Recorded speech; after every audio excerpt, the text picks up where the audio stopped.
Yes, how dare you wear orange and run around with scissors? And since I am an officer, clearly that should be against the law.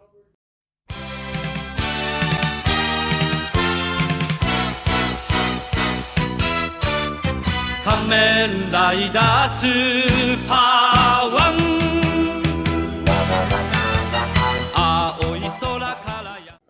Hello and welcome to KamenRider Blackman. Take 4. Not kidding. Today, we are finally getting to review a show that I have wanted to look at for a while now. I've watched it before, but wasn't fully subbed yet. And a while ago, it finally got fully subbed, so I spent my time watching it for the last 2 weeks now. And one thing I know I might do once this review is over and I'm going to upload to YouTube is see if I can actually get a link for how I was able to watch this show in its entirety, as well as other Showa series. So, as mentioned before from my last review, today we'll be reviewing KamenRider SUPER-1. Whew. Yeah, today we'll be reviewing Kamen Rider SUPER-1, and boy do I sound like a nerd. And with that said, I'm gonna be looking at this show differently, because I was thinking whether or not to either go over its story or do it in a good, bad, or in the middle. And so I decided we're gonna do this show in a good, bad, in the middle, and missed opportunities. But, of course, maybe I should give my thoughts on the show. Now, maybe I'll save my thoughts on the show at the end. Just because. Let's just start off with the opening. I like it. I listen to it, like, almost every day. Not even the short version, also the extended version. Because it's just such a great song. The lyrics are a bit cheesy for its time, though to be honest, this song did come out in like the 80s. But it's funky in a good way. I like it. It gives good vibes. It's fantastic. If this show has one good thing that I like, which might as well just jump into the good, I like its musical score. There are plenty of good songs in this show, either the opening, closing, or its insert songs. I do know I like one insert song. It's Muteki no Yusha, I believe it's called. But other than that, I think that its musical score has some good songs. Others are a bit dated and are somewhat monotone. So let's just jump in officially into the good. The first 2 episodes, for the most part, the first 2 episodes are pretty good, and they're pretty straightforward. It starts off with a man who, as our protagonist, Kazuya Oki, volunteered to become a cyborg for space research purposes. We'll get back to that later. Like all space research, whatnot, is put on pause for the moment by our villains, the Dogma Kingdom. And so, from this going into the second episode, Kazuya escapes the Dogma Kingdom from getting killed, which is what unfortunately happens to all of his other comrades. And he escapes to Japan to actually train in martial arts so that he can combat them and actually learn how to transform. This is something about the show that I was going to bring up down later on my list, but I might as well just bring that up now. The martial arts aspect of this show, it's pretty interesting in a very good way. For starters, our main protagonist can't immediately transform just like that. He instead needs to learn how to and work towards it, to which he spends the next 6 months to half a year training at a Shaolin temple so that he can learn how to fight. That is amazing. And also, so damn cool. Like, trust me, watch episode 2. It'll open up with Kazuya training in a martial arts dojo. It's awesome. As well as you see him fight 100 people at once. Yes. But as we're on the martial arts aspect, it's something that's definitely more at the forefront of this show. Because there'll be some episodes where he's training for something in particular. Like, there are a couple of episodes I can give an example towards. The best example being Kazuya learning how to do the grabbing sword technique. Which, by the way, it's a hoax. You don't really go out to clap your hands and grab the blade, or else you want to slash your hands off. How you really do it is, I can't really show it, this is what I've gotten offline, is that you're actually supposed to not go for the sword, but go for your opponent's handle, disarm them, and then take the sword, from what I've gotten from my research.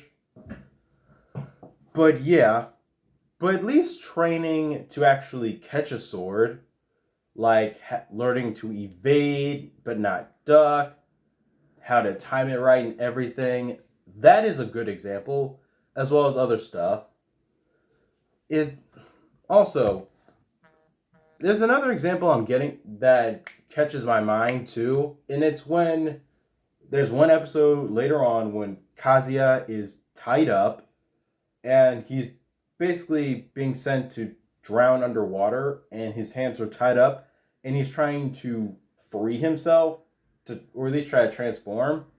Like, he has no control of his hands, so with plenty of concentration, he's able to transform without doing anything.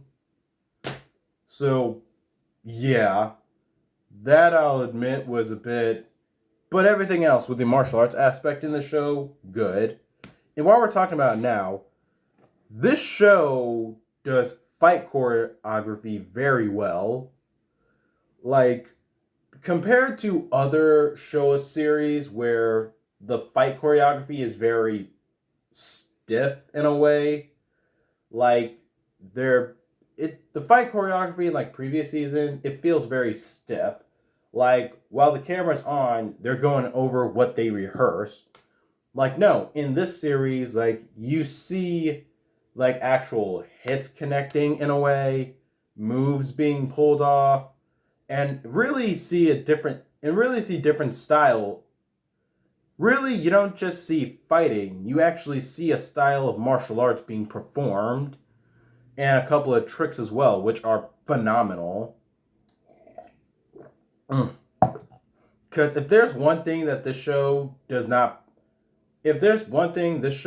mind, it's untransformed fight scenes, which there are a lot of.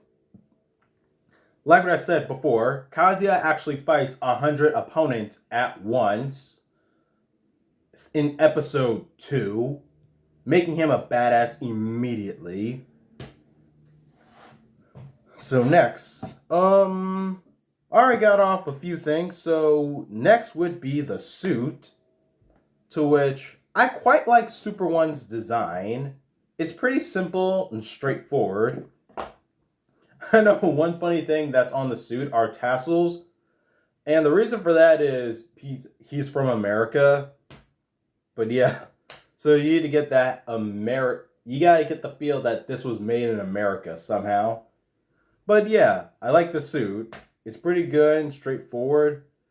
Black and silver look gorgeous together. And so next, while we're still talking about the suit, we are on the next good thing are the aspects. Being, well, first I want to talk about his rider machine, or at least both of them. The V machine and the blue version. The V machine's a Harley Davidson, the blue version is a dirt bike. I like the V machine a bit more because it's a Harley Davidson. But For his arsenal, he has 5 pairs of gloves called, including the ones on his hands and his base form, which altogether are called the 5 hands. The silver gloves that he wears first are called the super hands, which basically gives him superior punching power. There's a blue pair of gloves called the elect hands, which gives him power of electricity. A red pair called the power hands, which gives him super strength. A green pair called the thermal hands, where in one hand he controls fire, and the other hand he controls ice. And one pair, which while watching this show, I learned and realized it's the most underutilized pair. It's a gold pair of gloves that he has called the radar hands, which have missiles as well as can be used for scouting. Yeah, the radar hands are really underutilized now that I think about it, because he never really seems to use them to just shoot at someone. Well, he knows how to fight, so that's just me. Next, in the good, we're reaching that part where what's also in the good are some characters. So I want to start off with the one character in this show that's the shit, Master Genkai. Like, I'm saying this in terms of seeing the movie and watching the show. Master Genkai wants all the smoke. Like, this man is a legit martial artist, head of the dojo, and can just whoop ass like it's no one else's business. And boy, was he awesome. I liked it anytime he showed up because he was going to say honest to God good wisdom that you would hear from any other martial arts master. And that wisdom was all good, as well as helping Kazuya with his mission. And Master Genkai is amazing. Master Genkai. Oh my god. What happens to him later, it gets to me. But I'll get to it later. Right now, let's talk about the other side characters, which I didn't know if I wanted to talk about them or not, but they weren't bad and were actually quite useful. So, talk about 3. Tani, Harumi, and Ryo. They're worth mentioning because they're another example along with this show. Tani was good. He played the role of confidant. But overall, altogether, they did support Super-1 in his mission of fighting, the bad guys. Tani was a good confidant. He was actually able to help out a few people, get any targets that were for Dogma out the way into safety. Harumi and Ryo, which both are siblings, both were useful. And with Harumi, there's more with her that I'll say it with her right now. If she was meant to be like the second person to go to for comic relief, it kind of was a miss for me because she does so much more later that makes her so much more useful of a character. Like, she bothers to learn martial arts to defend herself. She actually bothers to be the captain of the junior rider squad, which I'll get into in a bit, making her quite a responsible person, really. And Ryo, this is something I feel like I should just say right now. Not a lot of the characters in this show have any real development, except for Harumi and Ryo. Ryo, I think, has the most development because he soon becomes part of the junior rider squad and ends up taking it seriously. And he started off as just the kid, and pretty much. But back to Harumi for a moment. By the end of the show, I end up quite liking her. Because hell, even when I think about it entirely now, she didn't suck as a character. She wasn't annoying. She wasn't irritating. She was just being helpful and useful. when Super-1's out trying to face, well, Dogma, and then later Jin Dogma. To which, speaking of which, the Junior Rider Squad. This show knew how to use child actors. They gave them something to do. Like, it gave them something to make them seem more responsible, more reliable, will actually contribute to the story. Like, and for those of you that don't know what the Junior Rider Squad is, if you haven't seen, well, the original Kamen Rider series, there was something called the Rider Scouts, where a couple of kids would come together and basically help out the Kamen Riders with how they could with looking and locating the monster and then reporting it back to them. That's what basically the Junior Rider Squad is. And they're all, well, like I said, they gave them all something to do, which is useful. And so, yeah, thumbs up there. And last thing in the good is the overall second half of the show. The second half of this show is a far improvement over the first half. And that's episode 24 going forward. Like, everything in the second half is slightly better. The villains are more engaging. Their schemes are more engaging. Like, with characters like the Junior Rider Squad, they bother to actually come off as competent. And that's good. Okay, trust me, Jin Dogma has some plans that are actually quite terrifying in a way. Because while they don't have any real victories over Super-1, they have at least caused casualties. So that's at least something to say. And now we're going into the bad.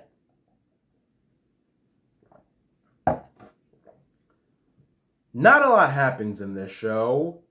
There are a few things that do happen, but okay, let me think.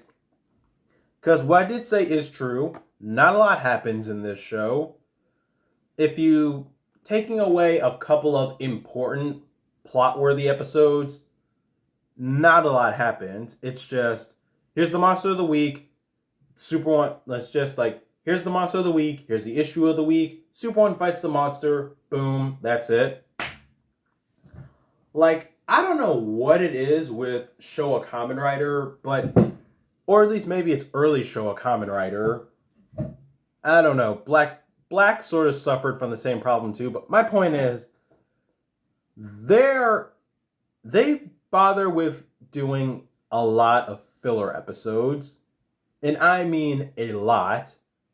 I'm not too sure if it's entirely a total Showa Kamen Rider thing, but if this show is notable for one thing that Black also does, but Black is slightly the better show, it's that they both have a lot of filler episodes, and they're all just, here's the monster of the week, Super-1 fights it, boom, there. Like, and it's just, it makes it a chore to go through, especially when reviewing this show. And keep in mind, a few of the actually, let's just go on to the next thing that's in the bad. The first villain organization of the show, the Dogma Kingdom, which consists of two people, General Miguel and Terror Macro. They were both very unappealing villains. General Miguel was just uninteresting, and Terror Macro, Terror Macro is just so comparable to modern Power Rangers villains, specifically Neo Saban era Power Rangers villains, because all he does is just sit on his ass the entire time until he's killed. Like, seriously, that's so comparable to any other Neo Saban Power Rangers villains. And it's just so, not to mention, some of their plans were just not useful, or for an evil villain organization, that believes that the strongest will survive and the weak will perish. Some of their plans early on were just dumb. Like, in episode 3, they wanted to build a utopia made out of gold. Okay. They couldn't do anything like that after they defeated their enemy. Oh, here's the dumbest one of their... Actually, this is one of the dumbest one of their plans. They want to create a supercomputer that has a human's brain to help construct a utopia for them. Why would they need a computer with a human's brain to help build a utopia, or at least anything in general, when they've done such before then? It's just, Jin Dogma as villains, they were unappealing, boring. They were really a slog to get through. Which brings me to another thing that's a big thing in this show. The writing in this show, it definitely displays that none of the writers planned ahead. Keep in mind, this is a space-themed show, and space is rarely brought up. Which, by the way, spoiler alert, Dogma and Jin Dogma's forces, they all come from space. And it's never, not once said, until literally the second and last episode. But even without considering that, General Miguel's backstory is actually, it plays on the heartstrings quite a bit. And that is told to us in his last episode. So, what gives? You have backstory for a character, but you show it so late in the game that they die in that exact episode. Why even bother? Seriously, like, why even bother? And spoiler alert, just after General Miguel dies, Terra Macro is next to go. Like, just... This show, in so many ways, could have been better. But, I don't know, maybe it was the times that they did not bother to add more. They just thought, Monster of the Week eventually will have something for the audience, and that'll be satisfying. And it's just, it did not hit the mark. It did not hit the mark, and it was just, no. And while we're still going on about the writing, this show also suffers from another problem, that if it's a trope, which, actually, no, this is a trope, because I'm pretty sure I've seen this tons of times before. There are some episodes in this show that are just repetitive. And I mean repetitive. Like, really, the closest example that I can honest to God give of some episodes that are repetitive is if a scientist is kidnapped and a child, particularly theirs, is in danger, and the bad guys are trying to bargain with the scientist to do this evil thing for them, or else their child is going to get it. Like, it's numbing.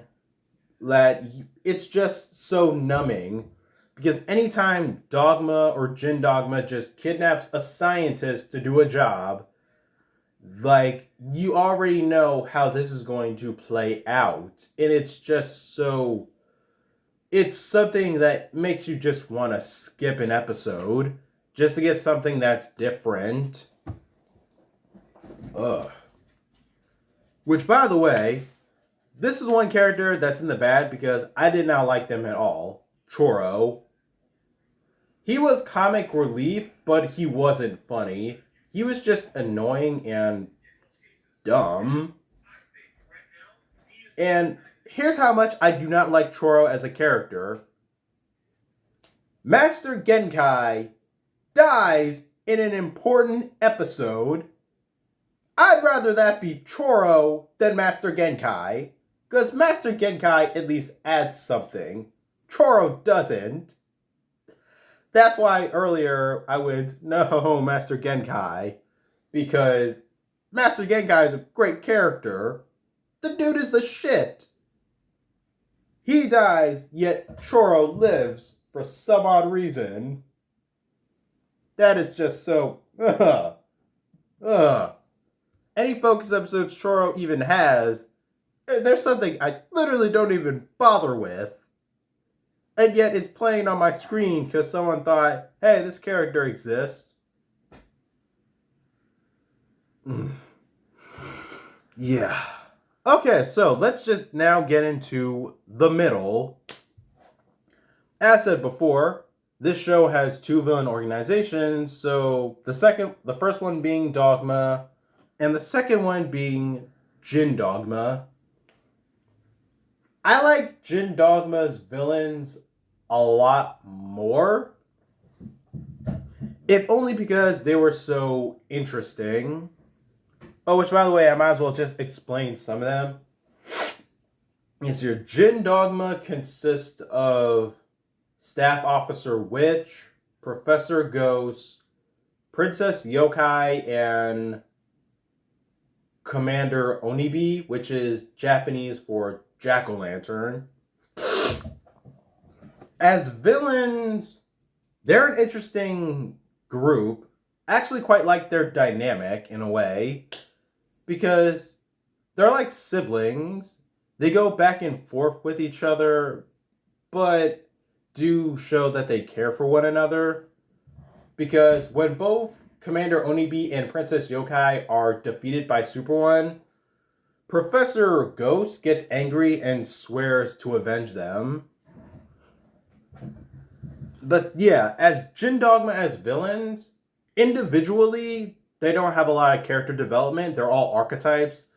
There's the smart one, the brute, the older sister one, and younger sister one. And oh yeah, their leader, Marshall Demon. Yeah, he is the leader. Like, I'm not even kidding. He is just the leader. He is the single most underdeveloped character in this show. Because the dude is just... He is still slightly better than Terra Macro. Because he walks in a room and then goes on a chair. So he has that over Terra Macro. He bothers to get some exercise first before he sits on his ass the entire time. But yeah, still, Jin Dogma as villains, though, they are a far improvement over Dogma. Their plans were more threatening. They actually shocked me a couple of times. And altogether, they're much more interesting characters. And I think that's because there was more of them as opposed to two people. So there's plenty of good moments from each of them to go around. Are any one of them a particular favorite of mine? No. But I also want to say that altogether, they're passable villains. And oh dear lord, the final episode. Ooh. The final episode of this show, I'm totally mixed on. Because it starts off good, but then it wraps itself up too quickly. To which most things in this final episode I'm going to get into with missed opportunities. But let me try to explain the final episode a bit. Starting from episode 46, going into episode 48, Jin Dogma's villains are defeated one by one. In episode 46, first it was Commander Onibi and Princess Yokai. In episode 47, it was Professor Ghost, and that's where they learned that Dogma and Jin Dogma's forces are aliens. And in episode 48, there's a new International Space Research Center, and they want Kazuya to go out into space for space exploration. For space exploration purposes. And the last two remaining members of Jin Dogma, who are Staff Officer Witch and Marshal Demon, they attack the facility. Super-1 goes out to stop them. But what really gets me about the episode is Harumi. Mainly because this entire time she's had a crush on Kazuya. Kind of subtle, but also unsubtle in a way. And the entire time, her actress is acting her ass off with how much she has a thing for him. And both Tani and Choro are there to see this through the very end.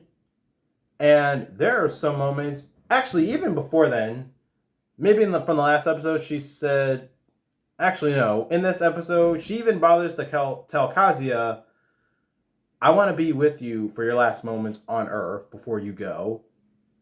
Laying it down that she actually quite likes him.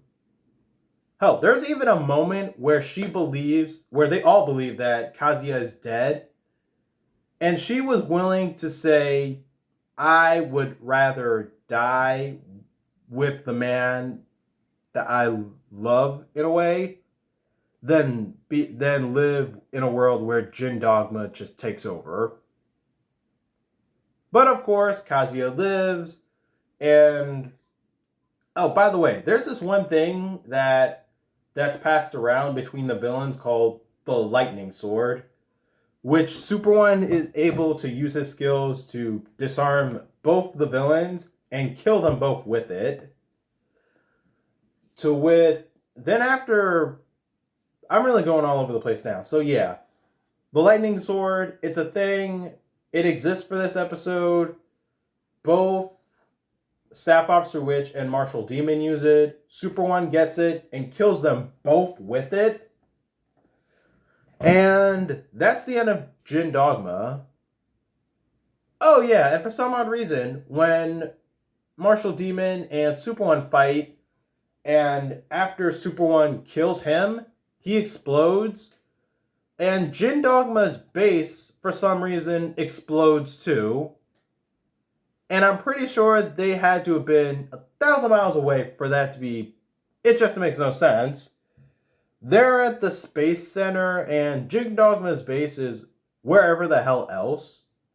So, yeah, like, leader dies, boom, fuck the base, it blows up too. It makes no sense at all for the life of me.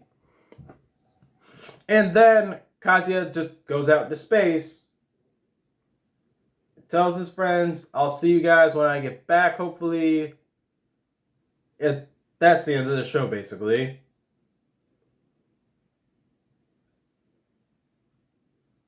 I literally have no idea what words to even say, because up to that point, the final episode was doing pretty good, but then they just accelerated the pacing to which, okay, Jin Dogma's defeated, let's wipe everything off from them. Okay, then next, Kazuya just goes out into space. The end. Let's get to missed opportunities, to which there are plenty. The first thing that's at the forefront is literally because of the final episode, the interactions between Harumi and Kazuya. Like, Harumi, like, from early on, Harumi had a thing for Kazuya. Was it mutual? I'm not too sure. But clearly, I can actually imagine. Actually, yeah, her feelings end up being reciprocated a little bit. No, feelings end up being reciprocated a little bit. So in a way, maybe they both did quite like each other. Maybe it was mutual. But the show never touches light on that at all. Instead, we needed a filler episode where Dogma tries to play matchmaker for you. Yeah, instead we needed one episode where Dogma plays matchmaker. Because I mean this too. Like, in the final episode, Harumi's actress acts her ass off. And hell, maybe after this, I'll actually watch the final episode because with how much I liked her actress's work. But yeah, if those two were actually to get into a relationship, I would actually be all for it. Like Kazuya, like she sees this guy who does amazing things for like almost an entire year, and he is someone who sees her almost every day. Feelings, that's something that feelings could actually develop from, to which I would literally be all forward.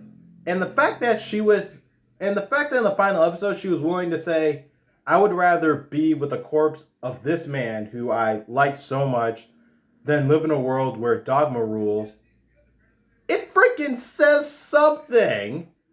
It's saying, why didn't they work on this earlier? There was so much they could have done with that. I'm not kidding. And that's just, but that's just one thing on the list of other things that this show does not bother with. Once again, the writing in everything is not planned out, which brings us back to the theme of this show, which is space. Like okay, let me think. This show is 48 episodes.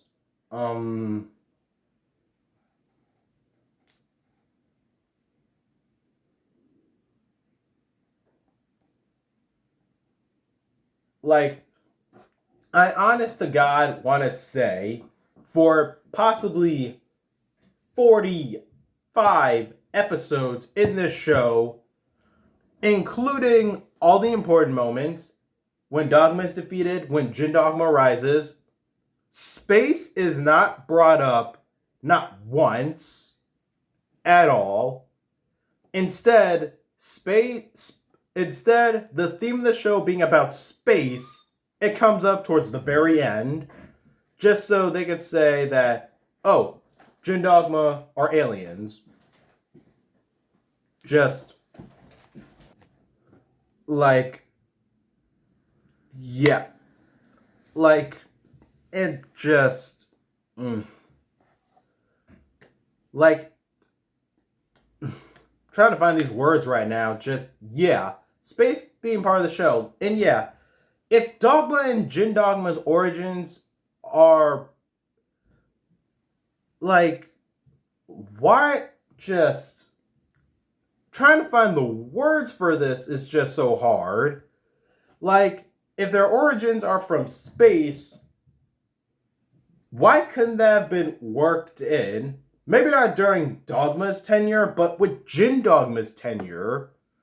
Like, make space part of the show again.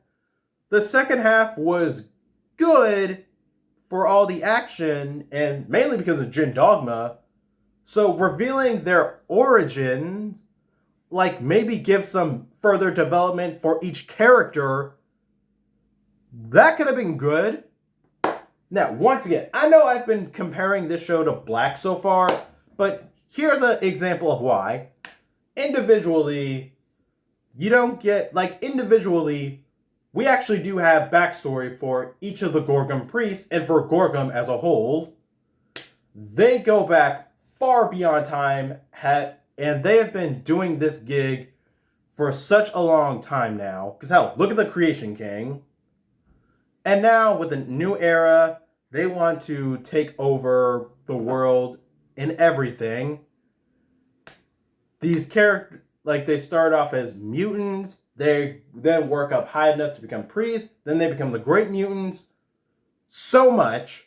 Dogma did so much with their villains. And I'm not even including Shadow Moon. This show, however, does nothing with their villains. They give them focus episodes on who's performing the plan this time. But other than that, where, who, why, what's your favorite color? Another thing to bring up now, that's in missed opportunities. Why does Kazuya need a secret identity for?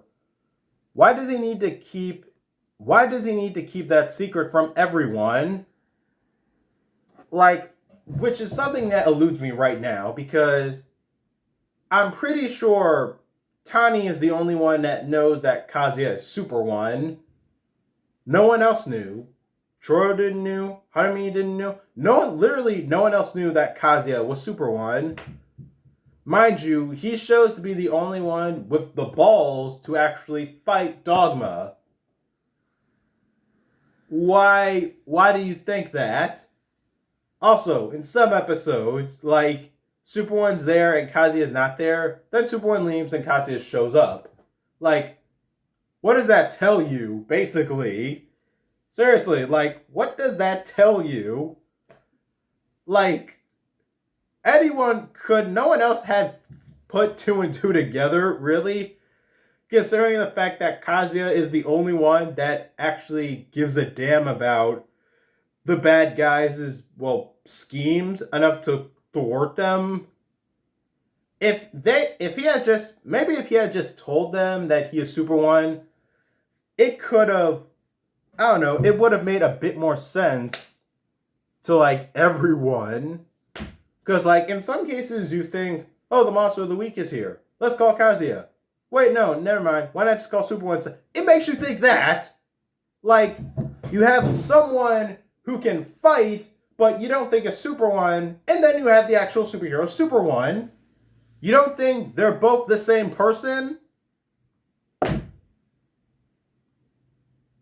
It just feels like it would have made things so much more easier. But this show does not do anything easy except for write filler episodes and develop its villains so late in the game that you want to like them. And trust me, like what I said, I do feel for General Miguel's backstory with how he felt that he was shunned by society.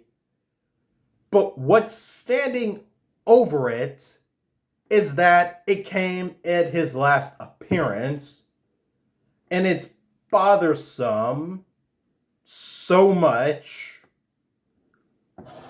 Maybe not as bothersome as learning that the villains come from space, but I do feel for it. But it's on the list of things, of problems with this show for me.